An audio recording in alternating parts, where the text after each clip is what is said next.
Hello, नमस्कार साथियों, स्वागत है आपका आपके यूट्यूब चैनल स्टडी टेबल में। यहाँ पर आपको बैंक, एसएससी, रेलवे और तमाम तरीके की अन्य जो कॉम्पिटिटिव एग्ज़ाम है उसका मटेरियल मिलेगा। तो दोस्तों इस समय चल रहा है हमारा एसएससी जीडी जो कि होने वाला है 10 जनवरी से 23 जनवरी के बीच, और कुछ ऐसे प्रश्नों की श्रृंखला मैं लेकर आया हूँ जो कि आपको दिलवाएंगे एक नंबर कंफर्म। और ये प्रश्न आपने ना सुने होंगे ना देखे होंगे। अगर आपको वीडियो ज़रा सा भी अच्छी लगे तो प्लीज़ आप लाइक एंड शेयर करना ना भूलें और चैनल को सब्सक्राइब कर दें, तो मेरा भी हौसला बढ़ता रहेगा। और अगर आपको लग रहा है कि ये क्वेश्चन आपने कहीं देखे तो आप बिल्कुल ना वीडियो देखें, लेकिन अगर आपको लग रहा है कि आपने प्रश्न कहीं नहीं देखे, पहली बार ही देखें, तो आप इन प्रश्नों को दूसरों के साथ, अपने दोस्तों के साथ शेयर कर सकते हैं। तो देखिए दोस्तों, हमारा पहला प्रश्न है कि राजीव गांधी हत्याकांड में शामिल नलिनी की मां पद्मावती का नाम भारतीय के किस राजनेता के नाम ने दिया था। मतलब किस भारतीय राजनेता ने राजीव गांधी हत्याकांड में शामिल थी, जिन्होंने बम से उड़ा दिया था राजीव गांधी जी को, तो उनका नाम किसने दिया था। तो उनका नाम जो दिया था वो दिया था आपके महात्मा गांधी जी ने। किसने दिया था? महात्मा गांधी जी ने दिया था। माँ पद्मावती का नाम किसने दिया था? महात्मा गांधी जी ने दिया था।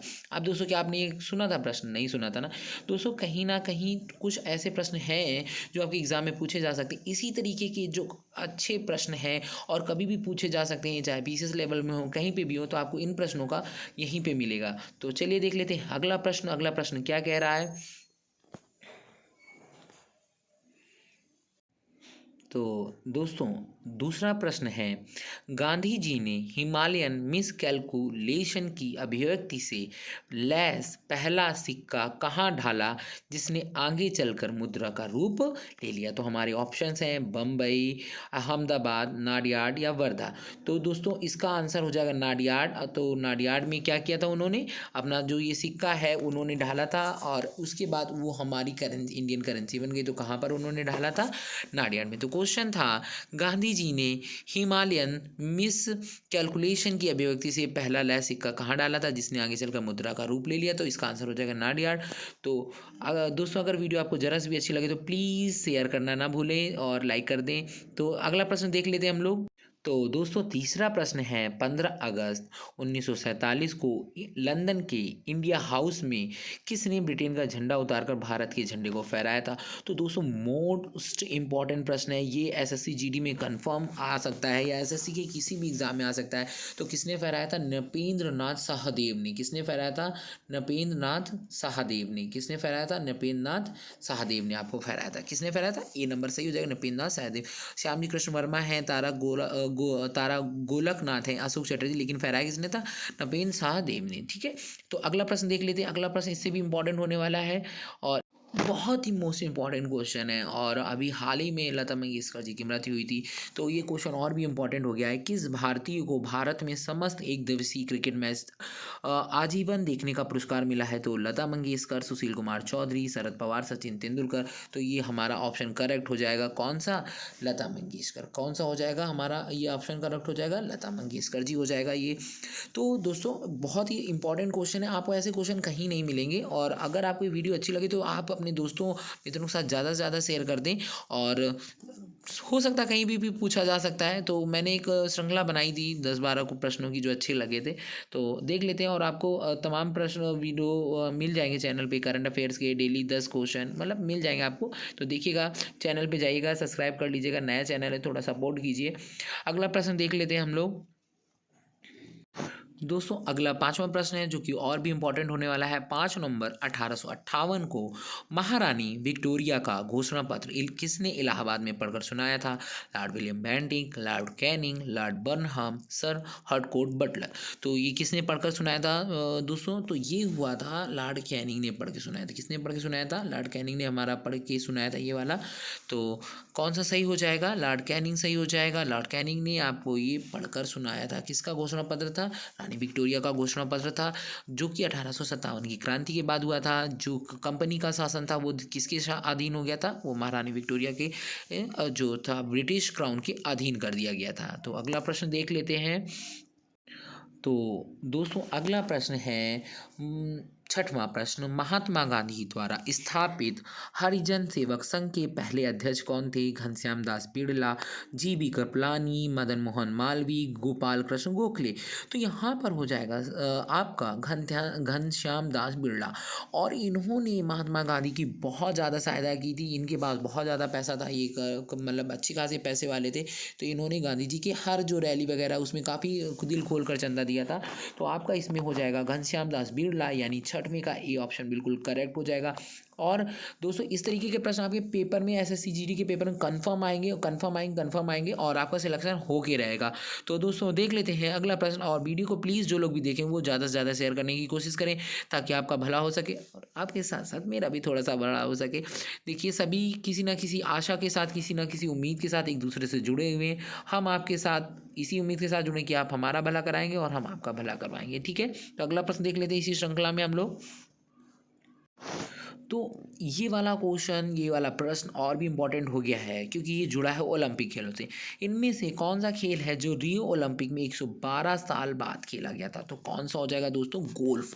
गोल्फ में अदिति अशोक जी हैं, जो उन्होंने जापान में जब हुआ था ओलंपिक खेल, उसमें बहुत अच्छा किया था और वो पहले नंबर पे चल रही थी, लेकिन आखिरी दिन के खेल में वो पिछड़ गई और 0.1 के अंतराल से अपना ब्रॉन्ज मेडल छू गई थी। लेकिन रियो ओलंपिक में वो उन्होंने पहली बार भाग लिया था और वो 24वें स्थान पर रही थी संयुक्त रूप से, लेकिन उन्होंने अपने खेल में सुधार किया। तो इसका हो जाएगा 112 साल बाद कौन सा खेल खेला गया था? गोल्फ। और अभी एक ही क्वेश्चन हाल में पूछा गया था कि जो राष्ट्रमंडल खेल थे उसमें अभी कौन सा खेल शामिल किया गया पहली बार? तो उसमें महिला क्रिकेट था और ये क्वेश्चन अभी किसी एग्जाम में भी पूछा गया था। तो दोस्तों इस तरीके के प्रश्न आपके एग्जाम में पूछे जा सकते हैं। तो ये बहुत ही इंपॉर्टेंट क्वेश्चन है, तो इसको थोड़ा सा तैयार करें। चलिए देख लेते हैं अगला प्रश्न। अगला है, इनमें से कौन सा शहर कभी भी पाकिस्तान की कैपिटल नहीं रहा है? कैपिटल मतलब राजधानी। कराची, लाहौर, रावलपिंडी, इस्लामाबाद। तो दोस्तों यहाँ पर लाहौर जो है सबसे अच्छा शहर माना जाता है पाकिस्तान का, और वो कभी भी इसकी कैपिटल नहीं रहा। सबसे पहले आपका जो था वो कौन था कैपिटल? कराची था। कौन था? कराची था। फिर उसके बाद कुछ समय के लिए रावलपिंडी हुआ और 1967 से, मे बी 1967 से अब तक जो है इस्लामाबाद इसकी कैपिटल है। तो चलिए देख लेते हैं अगला प्रश्न। अगला प्रश्न और भी इंपॉर्टेंट होने वाला है। दोस्तों अगला प्रश्न है, इनमें से किस गवर्नर जनरल का निक नेम डिक्की था? डिक्की, डिक्की जो गाड़ी में पीछे लगी होती है ना वो। तो Lord Dalhousie, Lord Ripon, Lord Mountbatten, Lord Cornwallis. तो इसका हो जाएगा लॉर्ड माउंटबेटन। तो क्या हो जाएगा? लॉर्ड माउंटबेटन हो जाएगा। तो 9वीं का सी ऑप्शन बिल्कुल करेक्ट हो गया है। तो इस डिक्की किसका नाम था? लॉर्ड माउंटबेटन का, जिसने बंगाल का विभाजन किया था। तो अगला प्रश्न हम लोग देख लेते हैं। प्रश्न ही बहुत बड़ा है।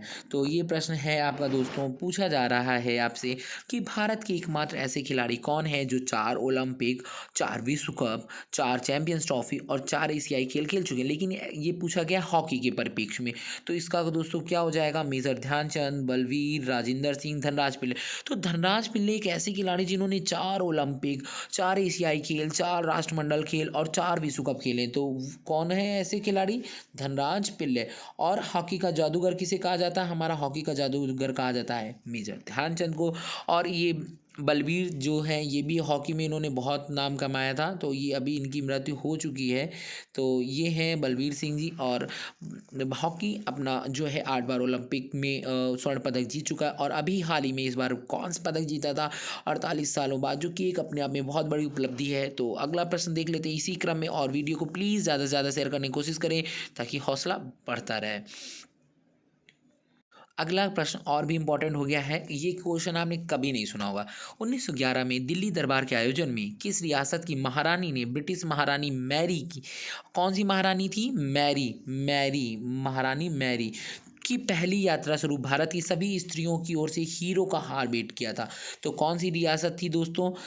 बीकानेर रियासत, जूनागढ़ रियासत, हैदराबाद रियासत। तो एक जो पटियाला है, पटियाला रियासत आपकी, उसमें था वहाँ की जो महारानी थी, उन्होंने भारत की सभी स्त्रियों की तरफ से एक हीरो का हार उन्हें उपहार स्वरूप भेंट किया था। और पटियाला रियासत सबसे अंतिम रियासत भी मानी जाती है। और कैप्टन अमरिंदर सिंह जो पंजाब के पूर्व मुख्यमंत्री थे वो उसके वंशज हैं। तो चलिए देख लेते हैं अगला प्रश्न। अगला प्रश्न क्या ही होने वाला है। दोस्तों अगला प्रश्न है और आपने ये प्रश्न कभी नहीं देखा होगा। महात्मा गांधी के साथ किस मुस्लिम महिला ने द्वितीय गोलमेज सम्मेलन में भाग लिया था? आबिदा सुल्तान, फातिमा शेख, रुखसाना बानो, अलीमा सुल्तान। तो इसका हो जाएगा आपका आबिदा सुल्तान। क्या हो जाएगा? आबिदा सुल्तान हो जाएगा। और ये एक पहली भारतीय महिला थी जिन्होंने जो पायलट थी जो मुस्लिम थी। तो गोलमेज सम्मेलन जानते हैं हम लोग कब हुआ था? 3 गोलमेज सम्मेलन हुए थे और उसमें से दूसरे वाले में ही केवल महात्मा गांधी जी ने भाग लिया था। तो किसने भाग लिया था उनके साथ? आबिदा सुल्तान जी ने। बहुत इंपॉर्टेंट क्वेश्चन, नोट कर लेंगे, कभी ना कभी किसी ना किसी एग्जाम में ज़रूर पूछा जाएगा। तो चलिए देख लेते हैं अगला प्रश्न।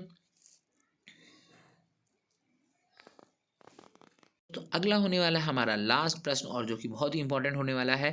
2011 में पहली बार किस नॉन यूरोपियन व्यक्ति मरणोपरांत को रॉयल सोसाइटी ऑफ केमिस्ट्री ने केमिकल लैंडमार्क ब्लॉक से सम्मानित किया गया था? सीवी रमन, हरगोविंद खुराना, प्रफुल्ल चंद्र राय, मेघनाथ शाह। तो इसका करेक्ट ऑप्शन आपका हो जाएगा प्रफुल्ल चंद्र राय। कौन सा हो जाएगा? प्रफुल्ल चंद्र राय। तो दोस्तों इसी प्रश्न के साथ ये अंतिम प्रश्न था, वीडियो समाप्त करते हैं। दोस्तों अगर आपको वीडियो जरा सा भी अच्छी लगी तो प्लीज़ आप शेयर करना ना भूलें और आपको मेरे चैनल पर मिलते रहेंगे इसी तरीके से अच्छे वीडियोस और अच्छे से क्वेश्चन। तो thank you for watching study table.